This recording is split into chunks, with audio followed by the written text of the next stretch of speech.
तर आपण बाजारामधून जी मिठाई आणतो किंवा मग केक शॉपमधून आपण आपल्या मुलांच्या वाढदिवसाला वगैरे केक वगैरे आणतो, तर ते कलरफुल केक म्हणा, मिठाई म्हणा किंवा मग चॉकलेट बिस्किट जे काही आपण कलरफुल मार्केटमधून जे पदार्थ आणतो त्याला कलर कुठून येतो याचा तुम्ही एकदा कधी विचार केला आहे का? आणि ते कलर जे आहे ते नैसर्गिक आहेत की कृत्रिम आहेत?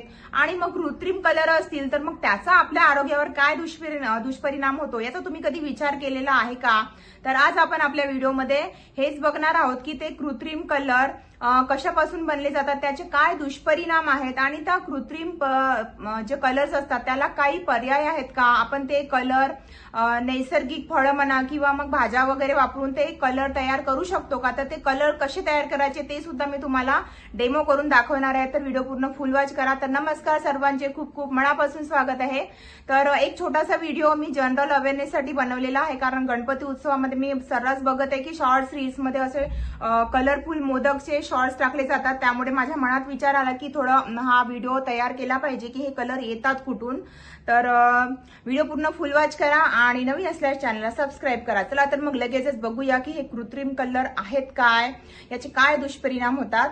आणि पुन्हा याचे दुष्परिणाम असे की हे जे कृत्रिम कलर टाकून आपण जे पदार्थ खातो ना त्यामुळे आपल्या किडनीवर परिणाम होतो आणि लिव्हरवर सुद्धा परिणाम होतो. काही पदार्थांमध्ये तर कॅन्सरचे घटक सुद्धा दिसून आलेले आहेत आणि याला स्लो पॉयझनिंग सुद्धा असं म्हटलं जातं ह्या कृत्रिम फूड कलरला. तर तुम्ही आत्ताच्या आत्ता हे फूड कलर जर वापरत असाल ना तर आत्ताच्या आत्ता खाणे बंद करा आणि हा व्हिडिओ जास्तीत जास्त लोकांपर्यंत पोहोचवा, तुमच्या फॅमिली सोबत, तुमच्या मित्रपरिवारांसोबत. आणि एक जनरल अवेअरनेस म्हणून हा व्हिडिओ जास्तीत जास्त लोकांपर्यंत पोहोचवा, शेअर करा. तर मी आता तुम्हाला सांगते की हे पदार्थ खाण्यामुळे आपल्यावर काय दुष्परिणाम होतात, म्हणजे आपल्या आरोग्यावर काय दुष्परिणाम होतात. तर लहान मुलांमध्ये बघूया आपण सर्वात प्रथम की लहान मुलांमध्ये चिडचिडेपणा, हायपर ऍक्टिव्हिटी, लक्ष एकाग्र न होणे, एका ठिकाणी मन न लागणे किंवा मग त्वचेवर असे चट्टे येणे किंवा मग अशा बारीक बारीक पुरड येणे, अति चिडचिडेपणा, झोप न येणे, असे दुष्परिणाम लहान मुलांमध्ये स्पेशली दिसून येतात. तर लहान मुलांमध्ये आपल्याला हे दुष्परिणाम दिसून येतात पण आपल्याला समजत नाही की हे नेमकं कशामुळे झालेलं आहे, कशाची एलर्जी झालेली आहे. पण ही जी एलर्जी आहे ना, ही आपण जे कृत्रिम कलर टाकलेले पदार्थ जे मुलांना सर्रास देत आहोत त्याचे सुद्धा असू शकतात. तुम्ही याचा विचार करा आणि तुमच्या मुलांच्या आरोग्याशी अजिबात खेळ करू नका आणि असे पदार्थ खाणे आजच थांबवा.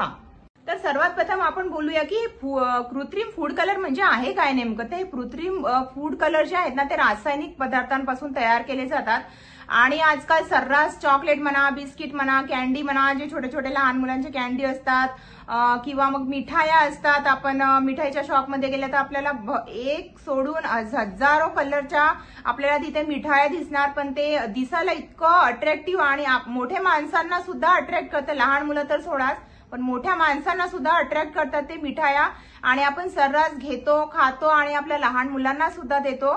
पण हे जे पदार्थ आहेत खाणे किती घातक आहेत याचा तुम्ही कधी विचार केला आहे का?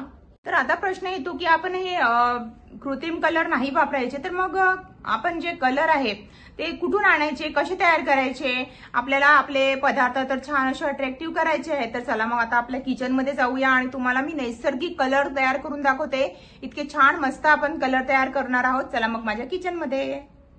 तर हे बघा, हा जो फूड कलर आहे त्याला आपण ठेवूया बाजूला.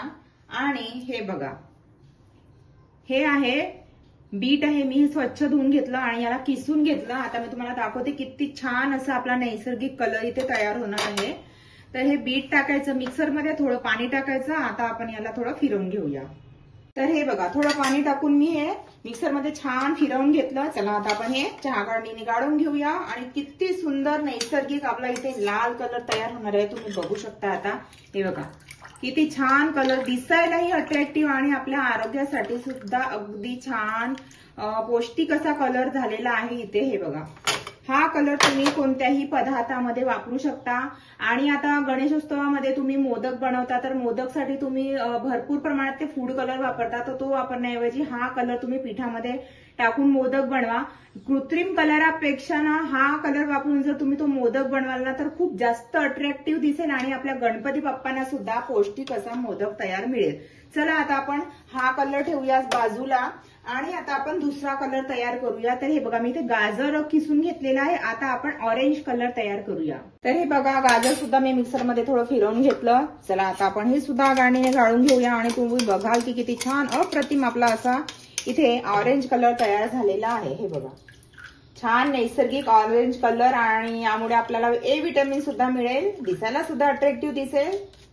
हे बघा इथे ऑरेंज कलर तयार झालेला आहे. आपण साईडला ठेवूया. चला आता आपण ग्रीन कलर तयार करूया. ग्रीन कलर साठी मी इथे कोथिंबीर धुवून घेतलेली आहे. तुम्ही पुदिन्याची पानं सुद्धा वापरू शकता किंवा मग कढीपत्ता सुद्धा वापरू शकता. तर हे सुद्धा थोडं पाणी टाकून आपण मिक्सरमध्ये फिरवून घेऊया. तर हे बघा कोथिंबीर मध्ये थोडं पाणी टाकलं मी आणि मिक्सरमध्ये फिरवून असं गाळणीने गाळून घेतलं आणि किती सुंदर अप्रतिम आपला इथे ग्रीन कलर तयार झालेला आहे. आता तुम्ही म्हणाल की हा कलर वापरून आपले जे पदार्थ आहेत ना खूप असे डार्क होत नाही. तर तुम्ही मला एका प्रश्नाचं उत्तर द्या की तुम्हाला पदार्थ दिसायला चांगला पाहिजे की तुमच्या आरोग्यासाठी योग्य पाहिजे. कमेंट करून मला नक्की सांगा.